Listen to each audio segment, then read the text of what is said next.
Ambassador صاحب، میں جب آج کی دنیا پہ نگاہ ڈالتا ہوں اس میں سے جو ہاٹ اسپاٹس ہیں، بعض میں تو بہت شدید جنگ ہو رہی ہے اور کسی نہ کسی شکل میں چیزیں سامنے آتی رہتی ہیں، لیکن ہمارا چائنا کی وجہ سے ایک خاص تعلق تائیوان سے بنتا ہے، اور وہ بھی میرے خیال ہے ان ہاٹ اسپاٹس میں سے ہے کہ جس میں یعنی ٹھیک ہے کوئی براہ راست کوئی لڑائی نہیں ہو رہی، لیکن امریکہ کی دلچسپی اور امریکہ کی جو پالیسی وہاں کے بارے میں ہے، اور اس کی وجہ سے ساؤتھ چائنا سی میں جو ٹینشن رہتی ہے، چائنا کی بہرحال ایک بڑی پرنسپل پوزیشن ہے شروع سے، پاکستان بھی اسی کے ساتھ کھڑا ہے، تو لیکن یہاں ہمارے لوگوں کو بہت زیادہ واقفیت نہیں ہے۔ ظاہر ہے چونکہ ہمارے تعلقات نہیں ہیں، اس لیے کسی نہ کسی شکل میں بالواسطہ رابطے تو لوگوں کے ہو جاتے ہوں گے، لیکن عملاً چونکہ وہ والے رابطے نہیں ہیں جو کسی بھی ایسے ملک کے ساتھ ہوتے ہیں جس کے ساتھ آپ کا باقاعدہ صفاتی تعلقات بھی ہوں۔ میرا خیال ہے کچھ ذرا آپ اس پہ روشنی ڈالیں، خود یہ تائیوان کا پورا ایشو کیا ہے، اور ظاہر ہے کہ ہم نے چین کی دوستی میں کیا اس کے ساتھ تعلقات کو چھوڑا ہوا ہے، یا ادروائز بھی کوئی ایسی اصولی پوزیشن ہمارے پاس ہے جس کی وجہ سے نہیں ہے، تو ذرا اس پہ روشنی ڈالیں۔ بہت شکریہ علی صاحب، آپ نے صحیح کہا، وہ آپ نے کہا ہاٹ اسپاٹ، لوگ اس کو فلیش پوائنٹ بھی کہتے ہیں، فلیش پوائنٹ جی، تو کہ خدا نخواستہ اگر کوئی فیوچر وار ایشیا پیسیفک میں ہوئی تو تائیوان کے ایشو بھی ہو سکتی ہے۔ تو آپ نے صحیح کہا، تائیوان کی جو ایک تاریخ ہے، تائیوان اگر آپ کو یاد ہو پہلے اس کا نام فارموسا ہوتا تھا، جی ہاں جی ہاں، تو بعد میں پھر وہ تائیوان اس کا بچپن میں ہم نے سنا ہے کہ یو این کی جب کوئی کارروائی آتی تھی تو فارموسا کا فارموسا کی ذکر کہا جاتا تھا۔ تو تائیوان تاریخی طور پہ تو وہ ایک وہ ہے آئی لینڈ ہے جس کی 36,000 اسکوائر مائلز ہے، اور ایسٹ چائنا اور ساؤتھ چائنا کے وسط میں ہے، یہ پیسیفک اوشن میں ہے، اور چائنا سے زیادہ دور نہیں ہے، بلکہ چائنا کے اس کے بہت سارے آئی لینڈس بھی ہیں، کوئی 100 سے زیادہ آئی لینڈس بھی جو اس کی ڈیورسڈکشن میں آتے ہیں، تائیوان کا حصہ سب مل کے چائنا تو ایک جو آئی لینڈ ہے وہ تو چائنا کا جو شیامن سٹی ہے فوجیان پروونس میں، اس سے 2 کلومیٹر دور ہے، وہ صرف 2 صرف 2 کلومیٹر، بلکہ میں وہاں اسپاٹ پہ جا بھی چکا ہوں، اور جا کے انہوں نے دکھایا بھی تھا کہ یہ دیکھیں وہ سامنے تائیوان نظر آ رہا ہے۔ تائیوان تاریخی طور پہ 16-17ویں صدی میں لوگ یہاں پہ آباد ہوئے ہیں چین سے آ کے، بیسیکلی فشنگ کے لیے آتے تھے، زراعت کے لیے آتے تھے، پھر اس کا کنٹرول رہا کلونین پاورز کا بھی، گائے بگائے ڈچ آئے یہاں پہ رہنے، اسپینش رول رہا، اور بہت عرصے جیپنیز رول بھی رہا یہاں پہ۔ جب چنگ ڈائنیسٹی 17 سینچری میں انہوں نے اس کو انیکس کر لیا، اپنی امپائر کا حصہ بنا لیا، اور اس کے بعد انہوں نے انکریج کیا کہ جو ہانس چائنیز ہے ان کی مائگریشن بھی ہوئی، تو بہت بڑی تعداد میں مین لینڈ چائنا سے تائیوان میں لوگ آ کے آباد ہوئے، بلکہ ابھی اگر آپ دیکھیں ان کا جو ایتھنک مکس ہے 90+% ہان چائنیز، وہی مینڈرین بولتے ہیں، ایتھنکلی وہی ہیں جو مین لینڈ چائنا۔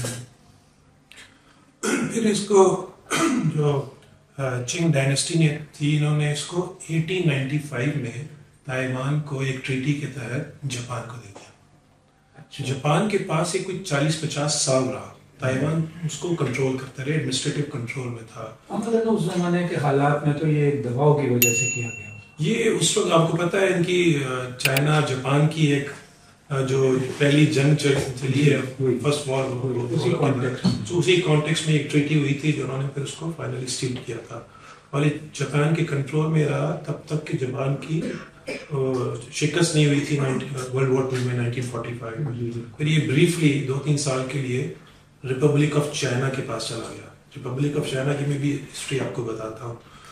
تو بلکہ آج کی جو کہتے ہیں کہ جو تائیوان کی جو سکسیس ہے، اکنامک سکسیس، اس کی ایک بہت بڑی وجہ یہ 40-50 سال جاپان کے جنہوں نے وہاں پہ زراعت کے شعبے کو دیا، انڈسٹری لگائی، انسٹیٹیوشنز بنائے، تو اس کا ایک بڑا بیس بنا دی تھی تائیوان کی پروگریس کے لیے۔ چائنا میں ریولوشن آتا ہے 1911 میں، اور جو چنگ ڈائنیسٹی کو جو ہے ختم ہوتی ہے، امپائر جو امپیریل رول تھا، اور سن یٹ سن ایک چائنیز لیڈر ہیں جن کو فادر آف چائنیز نیشنلزم کہا جاتا ہے، انہوں نے یہ پارٹی بنائی KMT، کومنٹانگ، اور انہوں نے یہ ریولیوشن لے کر آئے تھے چائنا میں۔ 1911 میں. تو یہ پھر کافی عرصے یہ رول کرتے رہے. 1923 میں چائنیز کمیونسٹ پارٹی بنتی ہے. تو بہت عرصے تک دونوں کا وہ جوڑ رہا, وہ کیا کہتے ہیں کوآپریشن رہی. وہاں اس وقت بہت سارے وار لارڈس تھے اور لوکل وہ چل رہی تھیں کانفلکٹس.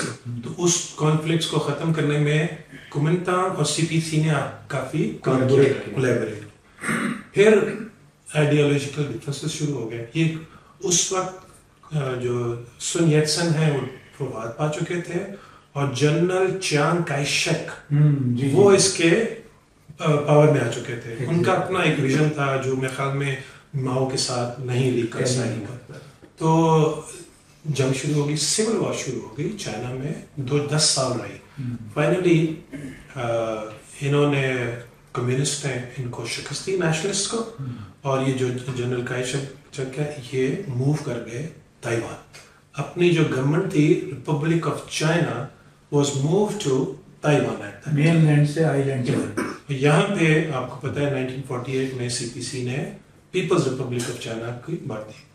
بہت عرصے تک 1971 تک آر او سی جو تائیوان میں تھی یہ فاؤنڈر تھی لیگز آف نیشن کے بھی اور یو این کے بھی.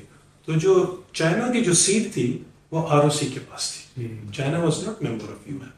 یہ تو 1971 میں thanks to Pakistan role Chinese recognize کرتے ہیں. کسنگر کا جو ہوا جس کے بعد 1972 میں شاید ریزولوشن آیا تھا کہ چائنا پی آر سی کو ریکگنائز کیا گیا as the sole legitimate entity controlling China, اور تائیوان کو انسیٹ کر دیا گیا.